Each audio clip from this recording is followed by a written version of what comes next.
mercredi à Singapour. Et on a... C'est pas vrai, Singapour. C'est la semaine prochaine, tu as raison. Ah mais si tu me coupes là, alors là je suis complètement perdue. Je vais tout oublier. Ce que je voulais, ce que je voulais signaler, c'est que l'une des raisons pour laquelle on est arrivé à mettre le grappin sur Vim, c'est qu'on est arrivé à combiner deux événements, qui sont bien sûr cette première d'une part, et d'autre part l'exposition de photographie de Vim et de Donata van Ders, qui ouvre demain ou après-demain? Demain. Dans la galerie Polka. À la galerie Polka. Alors, juste avant que je te laisse dire deux mots, parce qu'il y a 5 heures, avec quand même une intermission, un entracte, je vais te dire que c'est quand même sous le sceau de une extraordinaire amitié franco-allemande que tout ça se passe. Aujourd'hui, on est le jour de l'armistice, anniversaire. Ensuite, nous avons la disparition. Un jour de joie en Allemagne. Helmut Schmidt, qui a beaucoup œuvré pour cette amitié franco-allemande. Et puis là, entre nous, c'est plus de l'amitié, c'est de l'amour. Un film qui est né de l'amitié entre toi et mon frère. Florence est la fille d'Anatole Demont, qui était mon coproducteur fidèle de Paris, Texas, Les Ailes du Désir et Jusqu'au bout du monde. Merci Florence, c'est Florence qui s'occupe des 3 films en France et aussi de la restauration. Ce que je voudrais dire, c'est que si vous avez envie de revoir le film très vite, vous pourrez au Fauvette, à partir du 18, on recommence. Mais pour revenir à ce saut franco-allemand, je voulais aussi signaler l'extraordinaire coopération qu'il y a eu entre l'Allemagne et la France. Dans d'abord Arte Allemagne, t'as aidé au niveau des restaurations par l'acquisition de tes films qui du coup vont être montrés tous sur Arte Allemagne, et donc nous on va aussi en bénéficier en France. Ça a déjà commencé d'ailleurs. Le DVD sortira avant fin novembre en France. Et puis... Ça fait un beau cadeau de Noël. Beau cadeau de Noël, dites-le à tous vos amis. Et puis il y a eu quand même une aide extraordinaire aussi en France de la part du Centre national du cinéma. Donc on n'arrête pas de travailler ensemble. Moi je ne sais plus quoi dire, tu as tout dit. Merci Flo.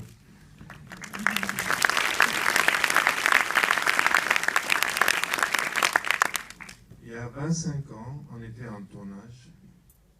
Il y a quelques-uns parmi vous qui étaient sur cette aventure. Et Solveig de Martin n'est plus avec nous, mais il y a sa mère et sa fille qui sont avec nous aujourd'hui. Et il y a Tigouane qui a fait le maquillage, Thierry qui était le production designer, qui est là encore. Il y a trop de gens. Et il y a Laurent Petitcan qui a fait une partie de la musique. Qui encore? Ah, il y a Jacqueline qui était le script girl fidèle sur le monde entier. On était une vingtaine de personnes qui ont fait le tour du monde. Et dans chaque pays, il y avait une équipe locale qui nous a rejoint, quelquefois une cinquantaine de personnes, quelquefois plus que 200, comme en Australie. C'était un voyage cher, parce que, non, pas en argent, mais ça coûtait quand même énormément d'efforts. Il y en a qui n'ont pas tenu le coup jusqu'au bout, parce qu'être séparé de leur famille pendant presque un an, c'était quand même un prix trop fort pour quelques-uns. Voilà. Et il y en a qui ont tenu le coup, comme Thilo et Thierry et Jacqueline là-haut, bon, et peut-être encore quelques autres. C'était un film qui était conçu pour la première fois en 1978. Et en 1978, je me suis dit, un film science-fiction, dans un avenir très loin, l'année 2000 serait génial. Et ça a pris 12 ans pour pouvoir le faire. Et on l'a finalement fait en 90. Et j'ai tenu à l'idée du millénium. Alors c'était seulement 10 ans plus tard. C'était donc un film qui allait jouer dans l'avenir assez proche, mais qui allait quand même parler de l'avenir de l'image et de notre culture audiovisuelle. Évidemment, maintenant, on est plus loin de l'année 2000 et c'est plus derrière nous que c'était à l'époque devant nous. Alors, c'est un peu drôle de faire un film de science-fiction qui maintenant devient un film d'époque. Et s'il y a des metteurs en scène entre vous, je vous dis, n'essayez pas cette formule-là, c'est trop dangereux. Que tout le monde peut vérifier votre vision de l'avenir. Heureusement, quelques parties de cette vision étaient valables, ils sont restés valables, et ils sont devenus notre réalité quotidienne. Mais je ne vous dis pas tout ça parce que vous allez voir, il y a une petite pause pour les besoins humains. Et le film qui est sorti à l'époque, il y a quand même presque un quart de siècle, c'était un Reader's Digest. C'était une version de 2h30. Les distributeurs du monde entier ne voulaient pas ma version longue. Je l'ai préservée et beaucoup plus tard, on a pu la terminer. C'est pour ça qu'elle existe maintenant. C'est 4h50 qui représentent l'aventure et l'ambition et aussi le voyage qu'on a fait. Le voyage dans le monde, mais aussi bien le voyage à l'intérieur de l'âme. Et partout dans le film, il y a des scènes qu'il n'y avait pas. Ah oui, ça m'intéresse. Il y a des gens qui ont vu le film à l'époque. Ah, bon, vous allez voir, ça n'a rien à faire. Et ça devient de mieux en mieux, et surtout à la fin. Et c'est pour ça que je serai là à la fin pour vérifier qui est resté. Et j'ai hâte de vous parler parce que c'est quand même, je suis quand même très très content que finalement 25 ans plus tard, aussi Anatole serait très content que finalement on voit la taille de notre aventure. Et je suis reconnaissant aussi au distributeur de prendre cette aventure. Où est-ce qu'il est, Philippe? Il est là. Bon, merci encore. Le film sort la semaine prochaine? Le 18. Bon. Je vous vois tous plus tard. Tous, hein? Ciao. On va prendre des questions rapidement, mais pour chauffer la salle, moi j'aimerais bien te demander... Ni jamais, ça finit jamais le générique. J'aimerais te demander, comme cet extraordinaire road movies, le plus long road movies jamais réalisé, et c'est mis en place d'abord dans ta tête et puis après. D'abord, avant que je te réponde, je dois mentionner qu'il n'y a pas seulement Thierry qui a fait le décor, Thilo qui a fait le maquillage, il y a aussi Montserrat qui a fait tous les costumes du film là-haut. Montserrat, toi tu dois te lever parce que tu es trop petite. Voilà.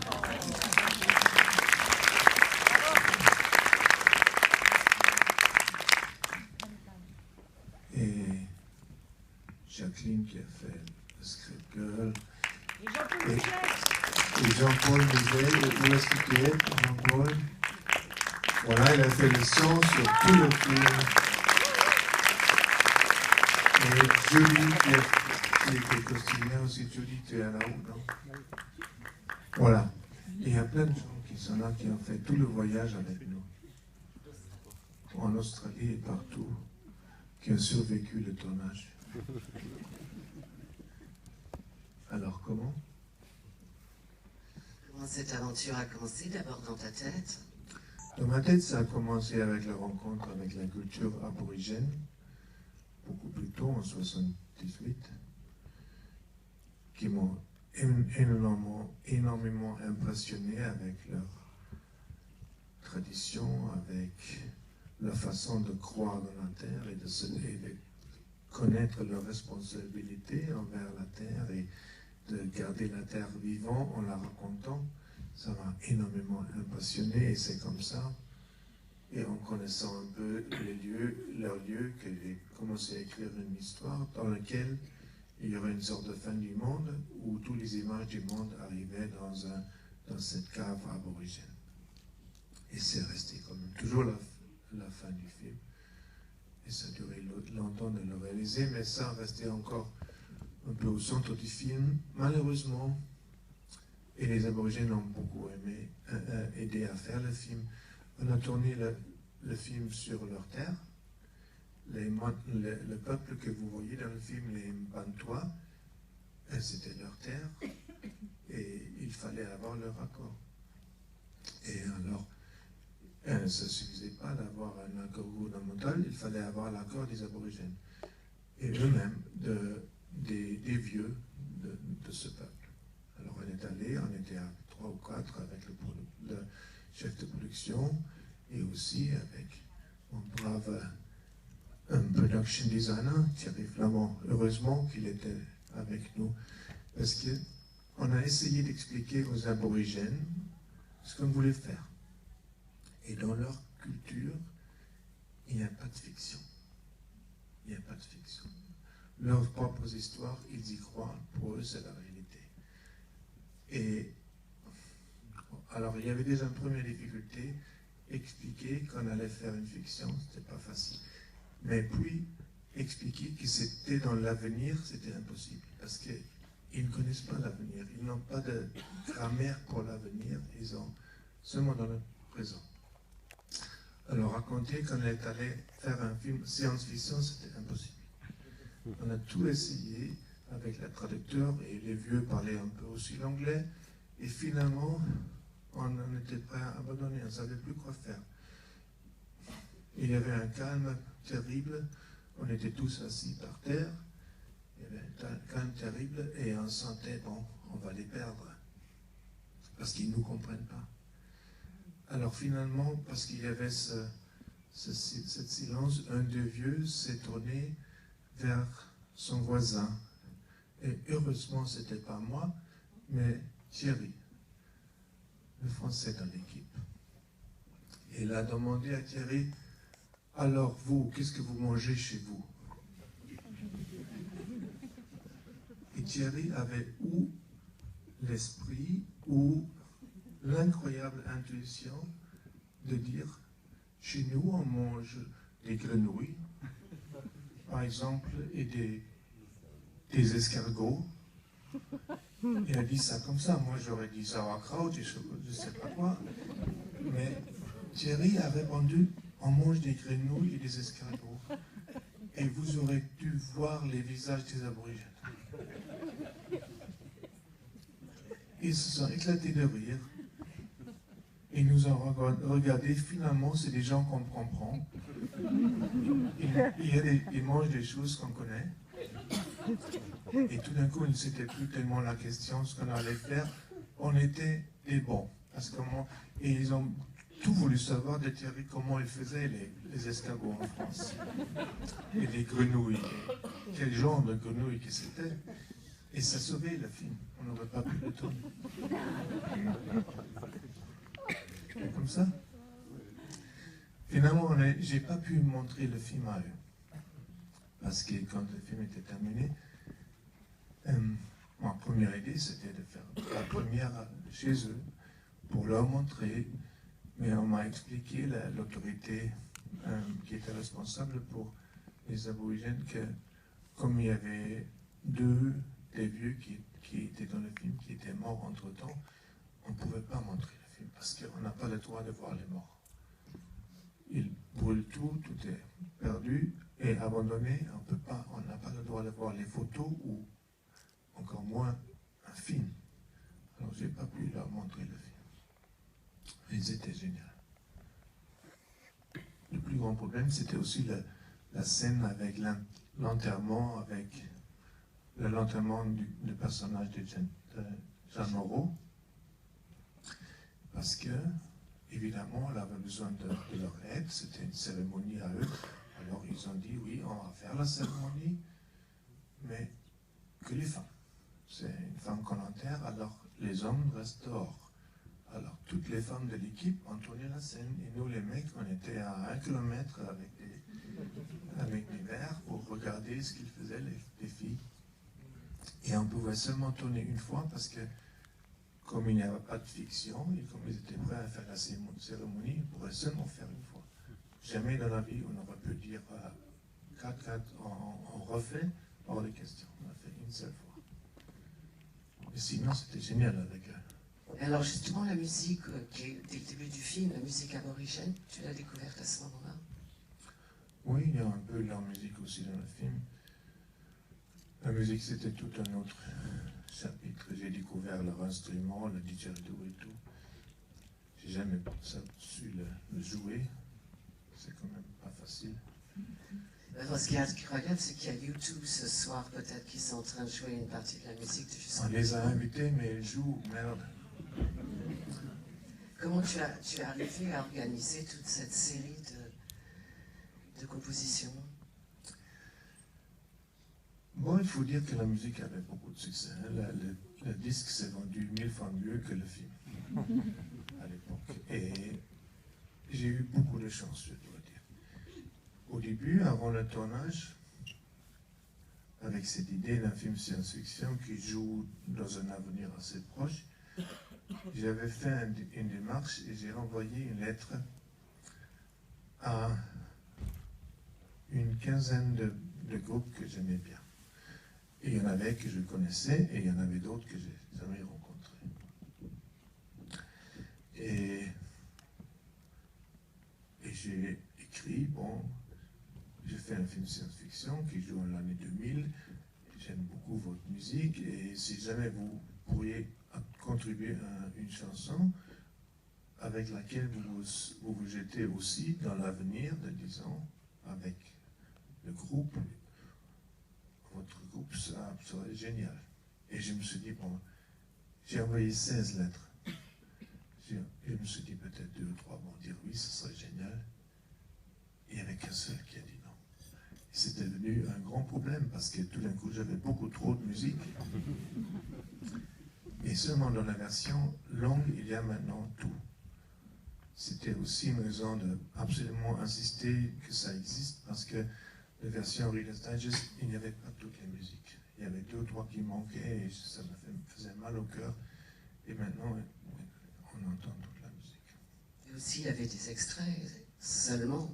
Et maintenant, il y a la composition en entier de certains, je crois. Ouais. Il y avait un clip que tu as fait à New York, non, qu'on voit au début du film? Ah oui, le premier tournage du film, c'était le vidéoclip qu'on voit dans la première scène avec David Byrne, les Talking Heads, parce que ça, on avait besoin dans le film, parce que le personnage de Solveig, il arrive dans cette partie, et déjà tout au début, sur la télé, on voit ce vidéoclip. C'était le premier vidéoclip dans l'histoire de la musique et du cinéma qui était tourné en haute définition, parce que ça n'existait pas encore, c'était du matériel prototype. C'était une chanson de David Byrne avec laquelle commence le film. D'ailleurs, les écrans n'existaient pas non plus à l'époque. On a tendance à oublier à quel point ce film était justement futuriste. Non, bien des choses n'existaient pas. Les petits moniteurs, hein, on voit aussi les vidéophones et tout ça. Vous vous êtes rendu compte qu'ils étaient assez épais parce qu'il n'y avait pas encore les écrans minces comme on a aujourd'hui, ça n'existait pas encore. Alors pour au moins avoir quelque chose dessus, il fallait vivre avec l'épaisseur de ces trucs des années 90. Et bon, ça c'est un peu ringard parce que les vidéophones sont très épais, mais on avait quand même déjà des petits écrans dans la main, ce qui était vraiment le dernier cri à l'époque. Vous avez même inventé une forme de iPod, parce que je la vois mettre une carte dans sa voiture. Oui, on a aussi inventé le GPS et les systèmes de navigation, parce que ça n'existait pas. On l'a imaginé avec Gary, on a dessiné un programme qui fonctionnait, qui indiquait certaines choses. Évidemment, c'était tout ce qu'il y avait écrit dans le scénario. Ça ne marchait pas, on ne pouvait pas aller n'importe où avec ce système, mais seulement pour le film, ça parlait avec le conducteur. Et là, peut-être on pourrait encore apprendre un peu. C'est pas encore tellement personnalisé aujourd'hui. Moi, je souhaite quelquefois que la voix me dit, mais merde, je te dis de tourner à droite. C'est pas très loin, on est. Mais là, on était un peu comme ça. Elle adressait Claire au moins avec son prénom. Et aussi le Google Search Engine, comment ça s'appelle en français? Moteur de recherche, il n'existait pas encore. On a inventé l'ours, le Bounty Bear. C'était un moteur de recherche, le premier moteur de recherche dans l'histoire de l'humanité. C'est rigolo en plus. Aujourd'hui, on rigole pas. Hein. Est-ce que vous avez des questions ou on peut continuer comme ça longtemps, mais moi ce que j'aurais voulu que tu précises, c'est j'ai décelé cet hommage à Ozu. On en a parlé dans notre bureau parce que aussi dans le laboratoire Éclair, Béatrice avec qui nous travaillons nous a dit mais bien sûr c'est l'acteur d'Ozu. Et je crois qu'il a fait aussi. Dans la séquence japonaise, il y a le vieux Monsieur Mori, le guérisseur, qui est l'acteur fétiche, qui a joué dans tous les films d'Ozu, sauf un seul. Il était malade. Dans les 51 films d'Ozu, il a joué dans 50. Et il était vieux quand on a fait le film. Et Miyake-san, l'actrice aussi, elle a joué dans beaucoup de ces films. Et là, c'était un hommage à Ozu. J'étais très content que je pouvais encore tourner avec ces grands messieurs, qui s'étaient très très bien débrouillés avec notre histoire. Voilà, on croyait vraiment qu'il pourrait guérir toutes les petites choses là. En fait, c'est la seule chose futuriste où tu n'es pas arrivé à trouver la solution, c'était de rendre les gens, rendre la vision, et peut-être qu'on y arrivera. Oui, de toute façon, il travaille aujourd'hui sur des méthodes qui sont tout à fait pareilles à ce que le film propose. Et il y a les premières images qu'on peut envoyer dans le cerveau, dans le cortex visuel d'un aveugle rudimentaire. Et j'ai vu, il y a un an ou deux, les premières images cérébrales qui sont relativement proches à ce qu'on a fait dans le film. Alors j'ai entendu une histoire qui m'a ravie sur au sujet du moment où tu as entendu que le mur tombait à Berlin et tu étais au fin fond des boules. Avec Thierry, je le cite tout le temps, on était dans les Bungle Bungles. C'est là le labyrinthe où le personnage de William Hurt se perd à la fin. C'est toutes ces petites montagnes qui étaient sous-marins à l'époque. C'était tous des corails. C'est un paysage sous-marin il y a des millions des années. C'est un vrai... À l'époque, c'était même pas sur la carte. Aujourd'hui, il y a des voyages touristiques là pour faire un peu visiter. À l'époque, on était parmi les tout premiers qui étaient là. Il n'y avait pas un chemin, il n'y avait rien. Et on a fait notre repérage là. Et c'était en novembre 89. Et on avait un camp pour repérer un peu tout le territoire.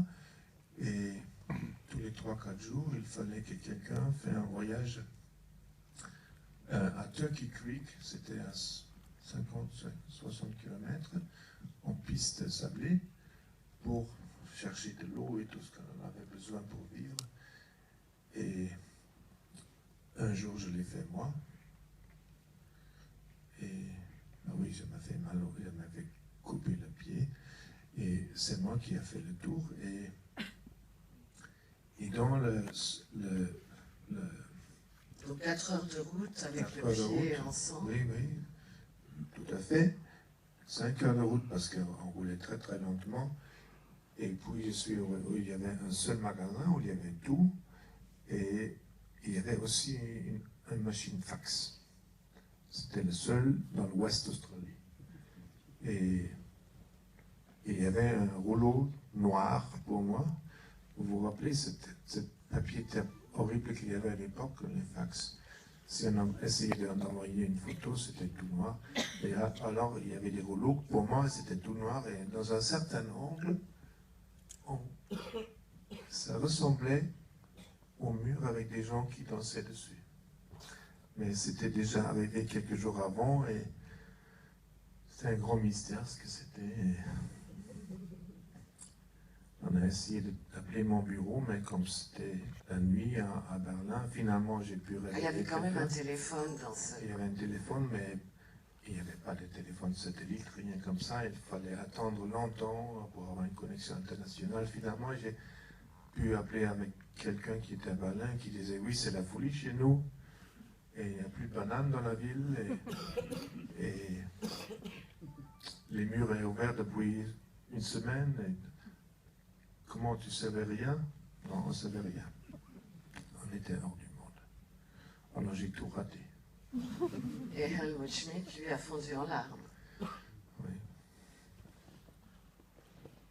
Est-ce que vous souhaitez poser Voilà. une question? Je ne sais pas si vous avez... Maintenant, il n'y a plus de questions parce qu'on a déjà tout raconté.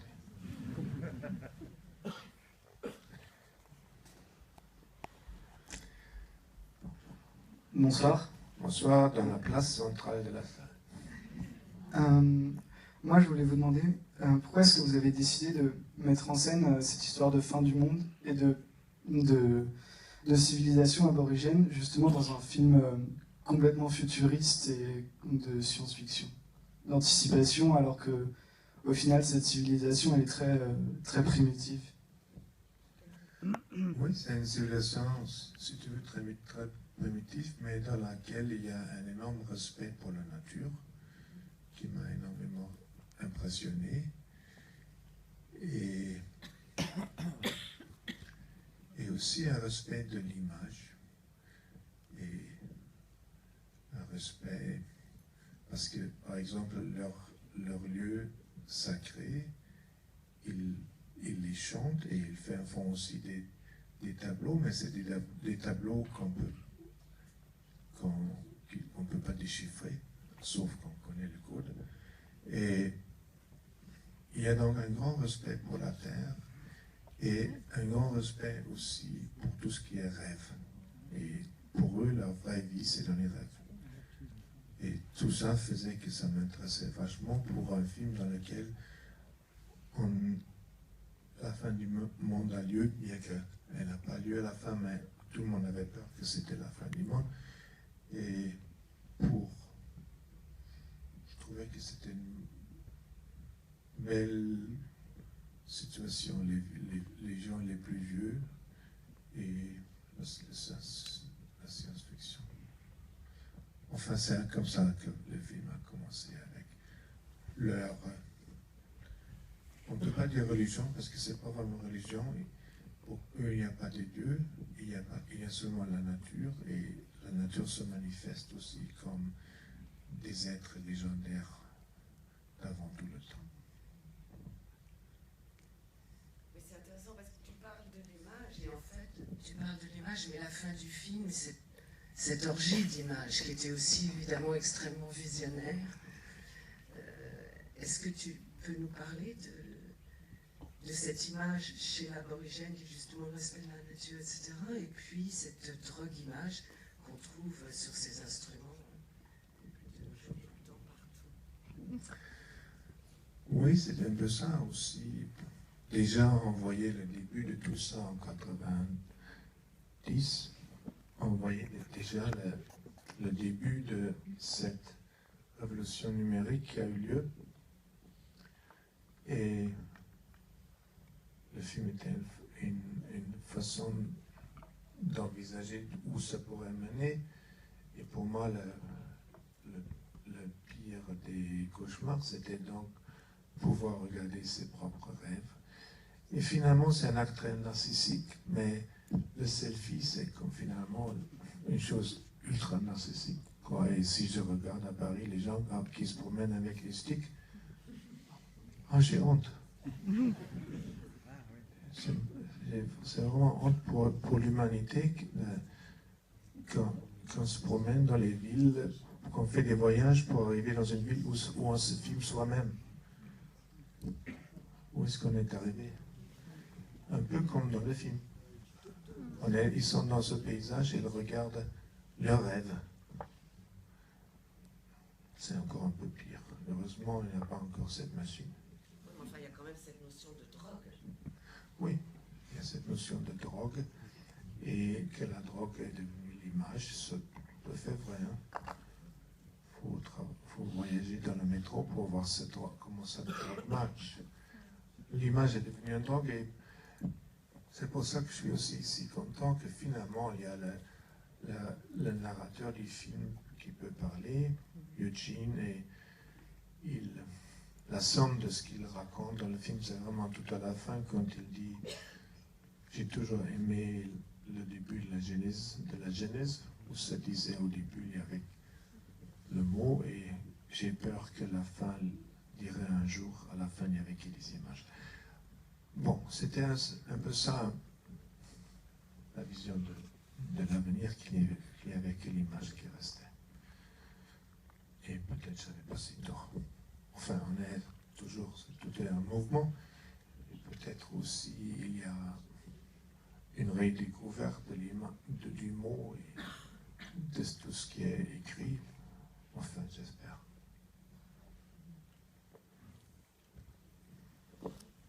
Pourquoi les deux fins sont-elles si différentes? On va vite vous donner le micro.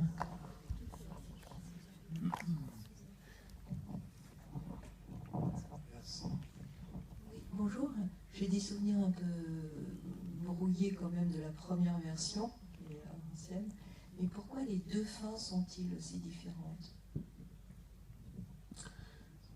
Dans la première version, Claire arrive quand même dans ce laboratoire extraterrestre pour surveiller les océans.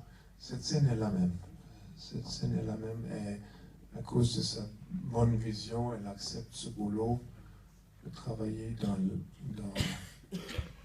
ce satellite de Green Space. Ça aussi, ça n'existe pas encore, Green Space, mais ça va venir. Et Greenpeace était très gentil avec nous pour nous donner le nom, Green Space. Mais cette fin-là était déjà même avant. Toute l'histoire avec des rêves était extrêmement condensée. De manière que peut-être on n'a pas tellement pris au sérieux dans le film, dans la version Reader's Digest.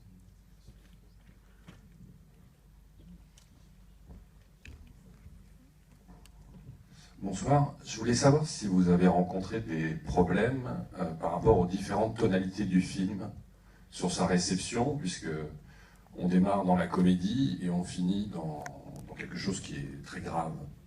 Est-ce que les critiques, le public, à l'époque où le film est sorti, vous ont reproché ces changements de genre? C'était pas tellement leur reproche. Leur reproche, c'était plutôt qu'il y avait trop de choses à comprendre en même temps et que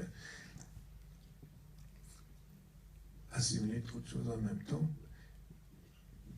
Quand on a coupé 2 heures de moins que là, tout ce qui était drôle était coupé. Parce que tout ce qui est comique n'est pas nécessaire pour l'histoire. Alors on n'avait que la structure même de l'histoire. Tout ce qui concerne la musique, quand ils jouent la musique ensemble en Australie, tout ça c'était coupé. Tout ce qui était drôle était coupé. Et donc peut-être c'était depuis le début jusqu'à la fin un peu plus sérieux. La grande reproche à la fin, c'était plutôt au personnage que jouait Soleil le matin, Claire, parce qu'elle portait trop l'histoire tout seul, avec tout ce qui manquait. L'histoire restait drôlement sur ses épaules et c'était très dur pour son rôle et pour elle de vraiment devoir porter le film entier. Maintenant, c'est beaucoup mieux reparti sur les autres personnages. Il y a aussi quelqu'un d'autre dans la salle. Walter Donahue, tu es là? There's Walter. Je dois vous raconter qui c'est cet homme-là.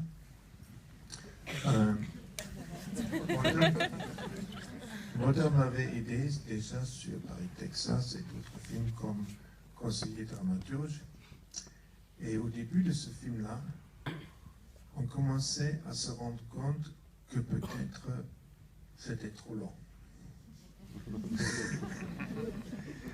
Et déjà à Lisbonne, c'était tout au début du film, on s'est rendu compte qu'on devrait couper. Et on a en effet coupé des pays entiers. On a coupé l'Afrique. Le film était censé terminer en Afrique, c'est pour ça qu'il y a les pygmies, tout ça dans la musique, tout au début, parce qu'on a voulu finir en Afrique. On a coupé l'Afrique, on a coupé le Brésil, on a coupé plein de choses. On a réduit la Chine à un tonnage qu'on a pu faire à 3 personnes. Pascal, tu es là? Non, elle n'est pas là. La Chine était faite avec Solveig tout seul et Pascal. Ils ont fait le voyage en Chine ensemble et on a écrit toute la Chine en vidéofax de manière que l'actrice a pu, avec l'aide de Pascal, a pu tourner soi-même et envoyer tout ça comme un petit message à Eugene. Alors on a fait pas mal de choses ensemble avec Walter qui nous a aidés à couper. Et je vous jure, il a joué, il est arrivé parce que je l'ai appelé à Londres et j'ai dit Walter, on a des problèmes, le scénario est trop long, il faut raccourcir. Et bon, il avait l'habitude, il m'a aidé déjà à faire ça avec Paris, Texas. Il est venu à Lisbonne avec un sac en plastique, avec une chemise, une deuxième chemise et sa brosse à dents et des livres parce qu'il lit tout le temps. Je vous jure, à la fin du film en Australie, il était toujours avec nous parce qu'il était censé devenir pour un week-end. Il est resté pour 6 mois et à la fin en Australie, il avait toujours seulement son sac en plastique. Et surtout, les costumières ont toujours aidé avec plein de choses. Il faisait froid, on lui a donné un manteau. En Australie, on lui a donné des shorts. Mais il n'avait toujours pas une valise. Il avait toujours seulement un sac en plastique. C'est le seul homme que je connais qui a fait le tour du monde avec un sac en plastique.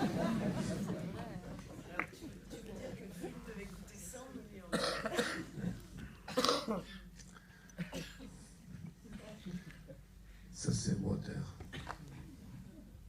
Alors. Bonjour. Il y a 2 moments qui m'ont frappé dans le film. C'est le passage entre la période, enfin le Japon et les États-Unis. Et quand on arrive aux États-Unis, c'est tout de suite la violence de ce vendeur de voitures. Je voulais savoir si ce contraste-là entre la paix japonaise et la violence américaine, c'était une référence à des expériences que vous aviez vécues, vous, aux États-Unis, ou avec la violence déjà américaine, des mass médias, de CNN. Est-ce qu'il y avait un message plus global dans le film que ça? Et le deuxième moment, c'est quand William Hurt va chez sa sœur pour filmer. Il y a cette phrase, quelqu'un dit tous les grands esprits ont été persécutés. Et c'est une phrase qui m'a beaucoup troublé à ce moment-là dans le film, et j'aurais aimé savoir d'où elle vient ou où elle va. C'est sa sœur qui lui a dit ça. C'est sa sœur, je crois, qui fait référence à cette invention qu'a fait le père de William Hurt et elle, avec sa vision de faire voir les aveugles. C'est dans ce contexte qu'il dit ça. Parce qu'ils étaient quand même poursuivis par le CIA dans notre histoire, qui voulait posséder cette invention certainement pour utiliser pour d'autres choses. Parce qu'on peut bien s'imaginer ce qu'on peut faire avec une fois qu'on contrôle ce mécanisme. Et je crois qu'elle faisait référence à ça. Et oui, le couper du Japon aux États-Unis, c'était peut-être un peu abrupt, mais on a dû faire des coupes abruptes. Et on s'est imaginé que dans cet avenir américain, la violence était beaucoup plus répandue, il n'y aurait plus les cartes de crédit, tout était payé en liquide, que c'était un peu un territoire sans loi. On voit un peu. On voit un tout petit peu. Bon, c'était une fiction. Évidemment, c'est pas inventé. Est-ce que le montage du film que tu as fait avec Peter, est-ce que le montage du film que tu as fait avec Peter Ziegler correspond à ton découpage ou vous avez réarrangé au fur et à mesure? Nous, on a dû respecter le voyage. On a dû respecter le voyage. On n'a pas pu, pour des raisons financières, on n'a pas pu aller à Moscou. Tout ce qui joue à Moscou, on a tourné à Lisbonne, dans ce vieux cinéma, où on a fait cette conference center. Et Robbie et moi, on était tout seuls, avec mon chef appartement, on était tout seuls à Moscou pour tourner les quelques plans où on voit Moscou. Et on n'était pas en Chine. Tout le reste, on a tourné en vrai, on est allé avec toute l'équipe. Et chaque fois qu'on arrivait quelque part, on a toujours plus ou moins tourné en ordre chronologique et on a respecté ça aussi dans le montage parce que le film, quand même, il avance, il ne se raconte pas avec des flashbacks, il avance tout droit. Bonsoir. D'abord, je voulais vous remercier parce que vous êtes quelqu'un dont les films ont beaucoup compté dans ma vie. Donc, vous exprimez ma gratitude. Ensuite, j'ai deux petites questions. Dans l'ensemble de vos films, il y a une dimension aventureuse qui est, j'ai l'impression, quelque chose qui revient très souvent. C'est-à-dire le côté aventure humaine et pas simplement aventure cinématographique, que ce soit dans l'état des choses, dans celui-là en particulier, ou même dans vos documentaires. Vous direz que c'est quelque chose que vous êtes en train de rechercher en permanence aussi à travers l'expérience de vos films. Donc là, je voulais savoir si c'était quelque chose qui vous motivait. Si on peut imaginer un film qui ne soit pas une aventure, simplement un tournage avec des acteurs.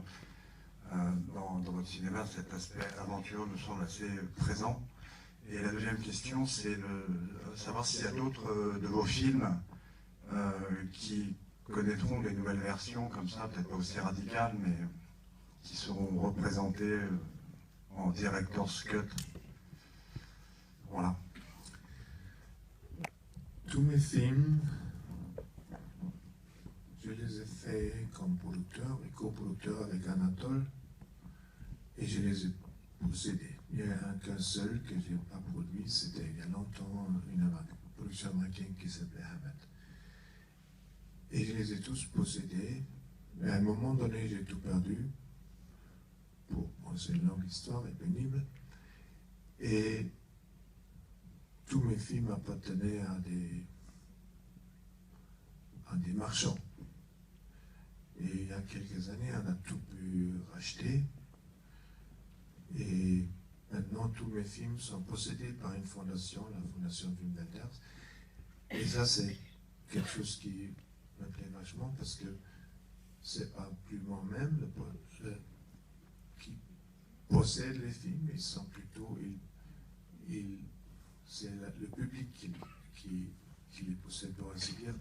Et ça nous a permis aussi de les restaurer d'une vraiment bonne manière avec l'aide d'Argos. On a restauré Paris, Texas et Jusqu'au bout du monde. Bientôt, on va attaquer Les Ailes du désir. Et on a restauré maintenant une douzaine de films. Et le seul où on a restauré une autre version que celle qui donnait ça, c'était Jusqu'au bout du monde. Tous les autres films, et c'est maintenant une quinzaine,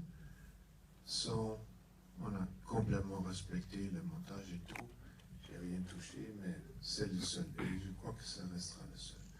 Les autres films, j'avais jamais un problème comme celui-là avec Jusqu'au bout du monde. Alors C'était un director's cut voilà. à chaque fois. Ouais. Ah oui, c'est ça. Mes films, c'était toujours mes director's cut, sauf celui-là. À la rigueur, même la version courte, c'était mon director's cut parce que je l'ai fait moi-même. Parce que j'étais forcé à le faire et couper à 2h30. Mais comme Peter et moi, on a gardé une copie de notre montage préféré, celui-là que vous avez vu, on a pu restaurer plus tard, et maintenant on a pu restaurer en digital, en 4K, alors c'est vraiment une bonne qualité là. Et les autres films principaux aussi, et au fur et à mesure on va restaurer aussi les autres. Et comme c'est une fondation, on ne doit pas nécessairement penser comme une société qui doit penser, commerciale, qui doit penser dans les termes commerciaux. On a restauré par exemple un film qui s'appelle L'Angoisse du gardien de but, qui date de 72, et la restauration a coûté beaucoup plus cher que le film n'a jamais géré, mais la fondation, elle a une autre obligation vers l'œuvre que la société commerciale. La première question, c'était plutôt l'aventure. Et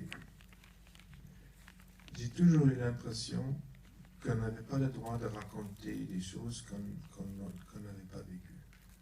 Et j'ai fait ça une fois, comme jeune cinéaste avec mon deuxième film. J'ai raconté une histoire qui me dépassait. C'était un roman américain, La lettre écarlate. Bon, ça jouait au XVIe siècle en plus. J'ai jamais connu le XVIe siècle. Et je n'avais pas le don pour un film historique. Et il y avait une femme comme rôle principal. Et je me suis rendu compte, bon, j'avais 25 ans, que je n'avais pas non plus le droit de faire un film sur un personnage féminin parce que je n'en savais pas assez. Et c'est là que je me suis décidé de faire des films seulement sur des choses que je connaissais.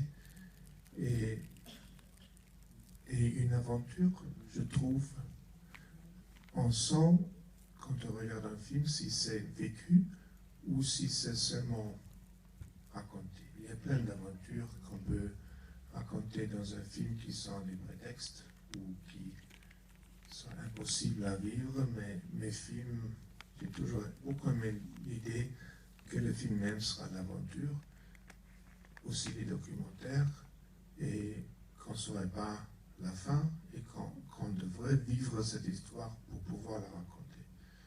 Et c'est un peu certainement le cas avec Jusqu'au bout.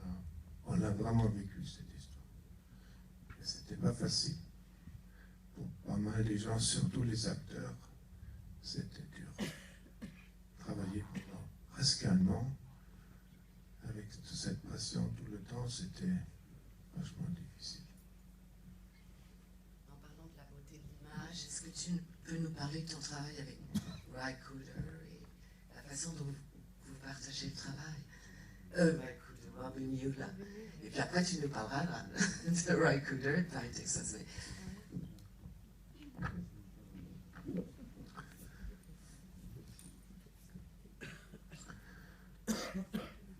Avec Robbie et moi, Robbie c'était le chef opérateur, on avait une longue relation, on a fait 10 films ensemble au début de notre carrière. Il a fait son premier film comme chef op avec moi, et moi j'ai fait mon tout premier long métrage avec lui. On a tout appris ensemble, on est devenus un peu comme des frères jumelles. Jumeaux. Jumelles, c'est des filles. Un peu. On est devenus un peu comme des frères jumeaux. Et ce film-là, Jusqu'au bout du monde, on a commencé à tourner sur l'anniversaire, sur son 50e anniversaire. C'était comme ça le jour de tournage, le premier jour de tournage, c'était son 50e anniversaire. Et je trouve qu'il a fait un travail incroyable dans le film, des couleurs, de la lumière. Il travaillait avec différentes équipes dans chaque pays. Il fallait un grand effort de sa part de garder une tonalité et garder un style. Et heureusement qu'il y avait quand même des costumes et le décor qui changeait pas d'un pays à l'autre, mais qu'on avait quand même une équipe de base qui a tout fait ensemble, et pour garantir qu'il y avait une unité, parce qu'on a en principe tourné avec 10 équipes. 10 équipes dans chaque pays. On avait 10 rôles dans le générique, et dans chaque pays il y avait une équipe les costumes, c'était quand même quelque chose. Vous avez vu les costumes en 3D, comment tu appelles ça, ces trucs? Des hologrammes, oui, des plaques holographiques.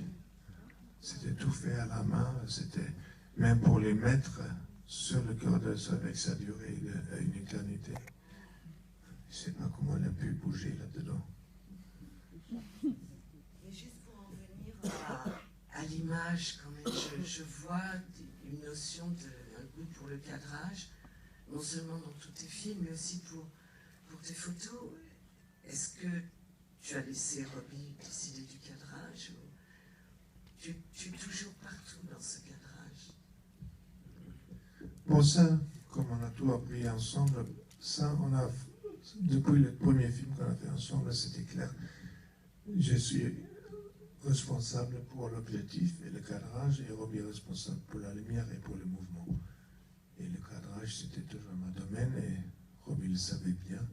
Dans d'autres films, c'est les caméramans qui font le cadrage, et les metteurs en scène qui se foutent complètement. Le cadrage, c'est mon domaine, et je sais tout à fait quel cadre je veux pour chaque flanc. Et pour Robbie, c'est bien, parce que comme ça, vous pouvez vraiment se concentrer sur la lumière et sur le mouvement de la caméra. C'est quand même aussi. Parce que lui aussi, il fait l'opérateur. Il y a des caméramans qui laissent opérer la caméra par quelqu'un d'autre, mais il a toujours tout fait tout seul. Alors, il y avait une question là-bas. Vous avez ras-le-bol? On peut... Bonsoir. Ah oui. En fait, c'est une scène qui m'a particulièrement marquée dans le film. C'est la scène où le personnage d'Edith, joué par Jeanne Moreau, décide de se laisser mourir parce qu'elle n'arrive pas à confronter la réalité. Et je voulais juste savoir si c'était un message ou peut-être la pensée de Wim Wenders sur notre futur. Est-ce que c'est mieux peut-être d'affronter la réalité ou de vivre dans une réalité différente? C'était ma question. Pour moi, c'est plutôt la scène la plus émotionnelle du film, la mort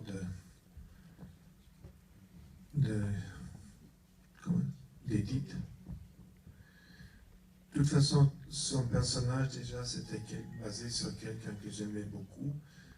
La sœur de mon père s'appelait Edith. Elle était aveugle et j'ai passé beaucoup de vacances avec elle et ses enfants. Elle avait 2 enfants qui voyaient bien. Elle et son mari étaient aveugles depuis leur naissance. Alors, et c'était un personnage incroyable, ma tante. Elle m'écrivait des lettres chaque semaine en braille, et j'ai appris le braille en même temps que j'ai appris à écrire normalement. Et j'ai passé beaucoup de temps avec elle. Et déjà, comme enfant, je rêvais de pouvoir inventer quelque chose un jour pour la faire voir. Et j'ai passé aussi, comme enfant, des longs moments avec les yeux fermés parce que je voulais savoir comment c'est derrière. Et donc, c'était quelqu'un qui m'apportait dans ma vie. Et elle apparaît aussi dans les êtres judiciaires. Il y a une femme aveugle au début du film. C'est elle.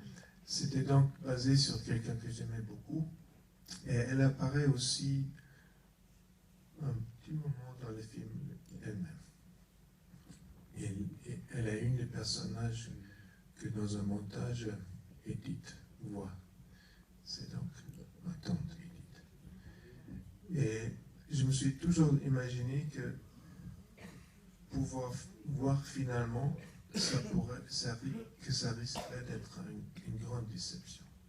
Parce que je me suis dit, les aveugles, ils s'imaginent le monde et ils ont une image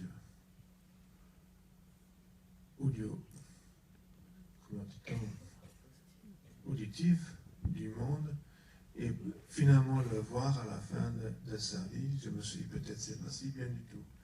Et comme son mari est tellement possessif, et il est tellement, on a l'impression pour lui que ça importe plus qu'il a fait voir que savoir comment elle trouve tout ça, ce qu'elle voit. Alors je me suis dit peut-être, si elle n'a jamais rien vu dans sa vie, voir c'est peut-être pas tellement un don, ou c'est peut-être pas tellement un cadeau, c'est peut-être un cadeau, comment ça se dit, empoisonné. Et alors on a écrit ça dans la semaine. Bonsoir. Moi, je voudrais savoir d'où vient cette fascination pour les personnages perdus au milieu de nulle part. Parce qu'on le voit beaucoup dans ce film et aussi au début de Paris, Texas. Et en fait, je voulais juste savoir si ça voulait dire quelque chose pour vous ou bien c'est juste pour les besoins esthétiques. Non, c'est la vie d'un petit garçon qui a grandi dans l'Allemagne de l'année d'après-guerre. Perdu dans le milieu du nulle part. Je ne sais pas, ça m'a toujours attiré les terrains vagues, les gens qui erraient, les nomades. Ça m'a toujours énormément attiré. L'errance, le voyage, depuis que je pouvais, j'ai voyagé. Et découvrir qu'on pouvait faire du cinéma en voyageant, pour moi c'était la grande découverte. C'était ça ce qui m'a intéressé finalement au cinéma, que le cinéma avait ce potentiel qu'on voyage et qu'on travaille en même temps. Il y a très peu de professions qui permettent ça. Les musiciens, Laurent.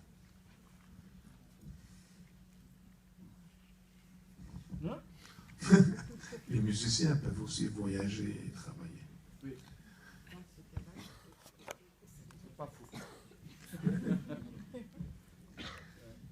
Bonsoir. Je tiens à vous dire que j'ai beaucoup aimé. J'ai pas vu la version courte, mais j'ai beaucoup aimé cette version-là. J'ai trouvé que c'était une odyssée amoureuse humaine sublime. Mais il y a des images qui m'ont particulièrement fascinée et hypnotisée. C'est des images qui représentent le rêve et l'inconscient. Je me demandais comment sont nées ces images-là, les couleurs, le grain, toutes les images du rêve. On a le temps de se laisser bercer et hypnotiser par ça. Je me demandais comment c'était né. Merci. Imaginons le film, pendant toutes ces années qu'on a travaillé sur le scénario, j'ai aussi fait une recherche sur les rêves dans le cinéma, comment les rêves étaient représentés. Et j'ai collectionné à peu près chaque séquence de rêve dans l'histoire du cinéma. C'était beaucoup. Et en même temps, c'était assez décevant, parce que d'une drôle de manière, c'était jamais tellement différent que les films. Les séquences de rêve là-dedans, bon, il y avait toujours quelquefois un effort de trouver un autre langage, mais pratiquement le langage des rêves était aussi le langage du cinéma.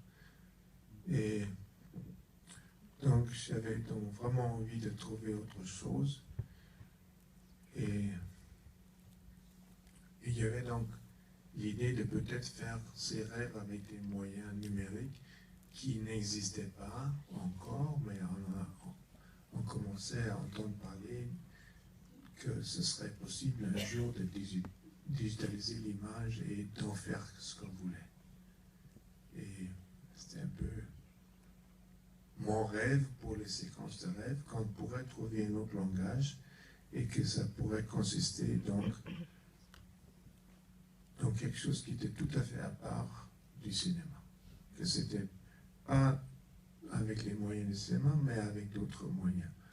Et heureusement, quand on a finalement tourné le film, tout à la fin du film, on a passé quelques mois dans une suite de montage à Tokyo qui était tout à fait expérimentelle, avec des prototypes, où c'était le seul endroit du monde en 1991, le seul endroit du monde où on pouvait digitaliser des images et les travailler d'une manière numérique.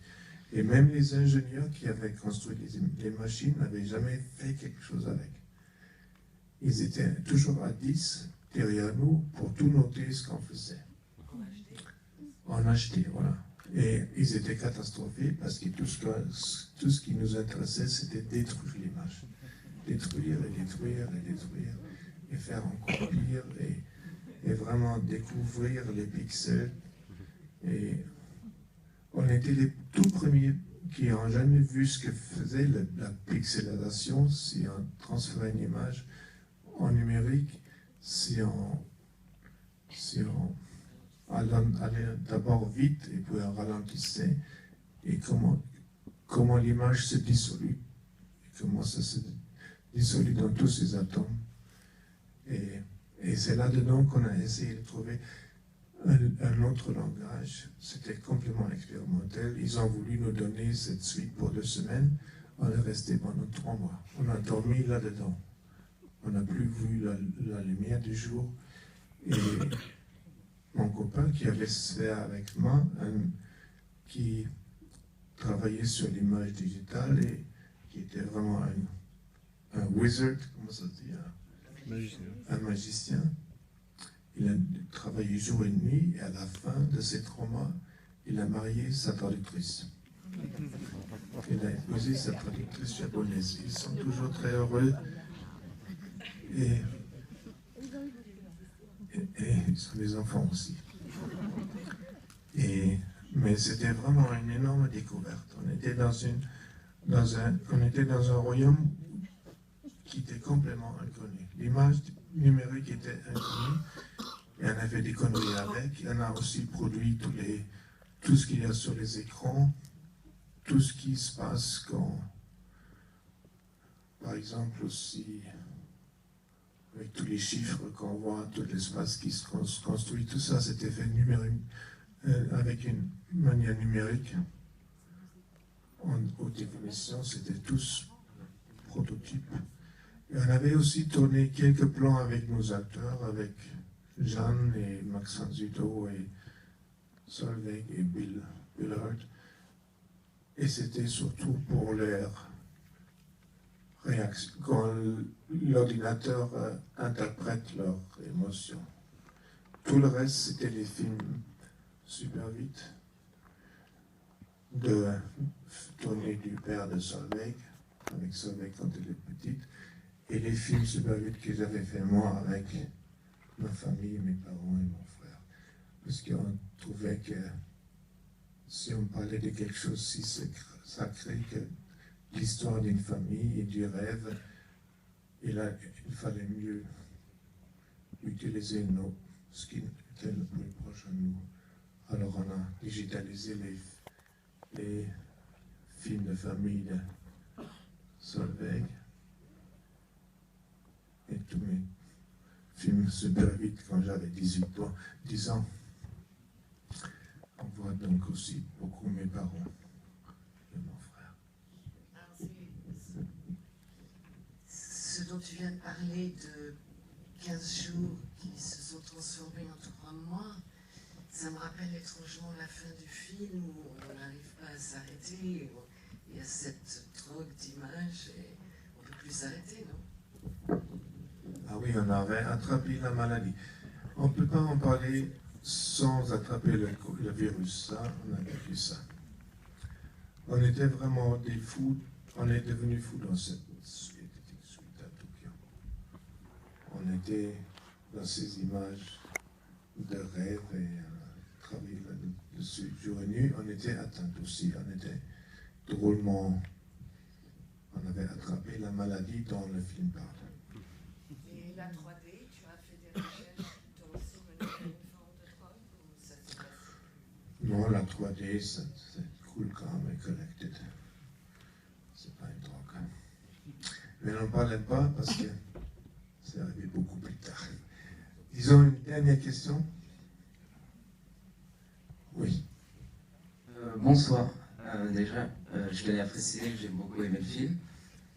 Et je voulais savoir quel conseil donneriez-vous à un jeune pour se lancer dans le cinéma?